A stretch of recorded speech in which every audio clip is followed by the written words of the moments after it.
country. They are furious that the Brazilian president, who is facing a stalled economy and a corruption scandal, and they are calling for her impeachment. So just how did Brazil get here? Shasta Darlington will be with us shortly, but first, take a look at this. It wasn't that long ago. A booming Brazil surpassed the UK as the world's sixth largest economy. Foreign investors flocked to the South American giant, its large offshore oil reserves and global sporting events. Last October, President Dilma Rousseff won re-election in a tight runoff race. So why have thousands of people now vowed to take to the streets in protest, while the president's approval rating sinks below 25%? Here's the president's take. Our country is going through some very difficult problems, but we are a country with a solid base. For critics, the answer is different: economic recession and political corruption.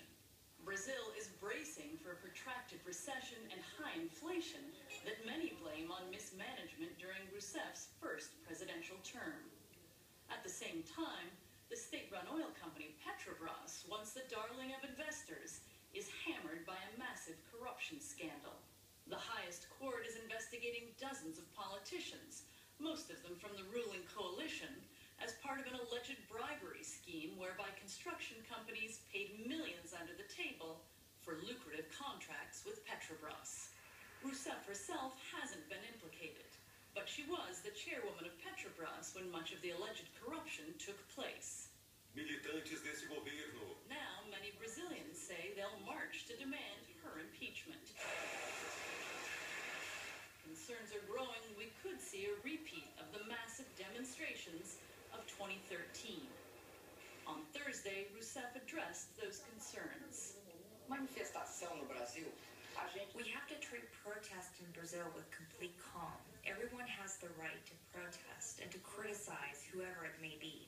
There is just one thing that we cannot accept: that this turns into violence against other people or anyone's property, be it public or private. Impeachment is unlikely, but it's in this toxic climate that Rousseff will have to introduce austerity measures aimed at shoring up the economy and putting it back on the path to those boom times. Well, Shasta is in New York this evening. She joins you from there for more on this. Shasta, at the center of much of this is a corruption scandal at Petrobras, as you rightly point out. It really goes to the very heart of most Brazilians. Ms. Rousseff, head of Petrobras for 7 years, as you rightly pointed out, where much of the corruption is believed to have taken place. She hasn't, as you again rightly point out, been implicated. What does she say about this issue before we talk about the wider economy? Well, Becky, she points out that it's the federal police under her, while she's been president, that are investigating, that are following through. So her argument has always been, we will not allow corruption.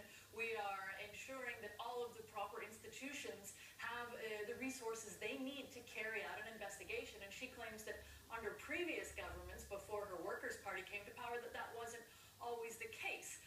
So she argues that she had nothing to do with it, and the proof of that is the fact that these investigations are being carried out, and this isn't the first corruption investigation. In her first term, she also sacked a number of ministers who were implicated in a previous investigation. The problem is this has just snowballed, and more people in her party and her ruling coalition have been implicated, while at the same time the economy is doing poorly. So what we're seeing today is all these people out on the street, and many of them are probably those who never voted for her in the first place, but they're being joined by others who are frustrated with the economy and the fact that more and more corruption is being revealed, Becky. Well, she fought a good fight, of course, and won a second term as president late last year when the economy was in equally as poor a state. As you point out, many of her detractors will be out on the streets, but how many more are joining them? We're looking at some 62 cities across the country where protests have at least been called for. How many people do you expect out on the streets? And just exactly who are they? Well, Becky, the organizers are saying they'll get 100,000 out on the streets today. We'll see. They've already kicked off in dozens of cities.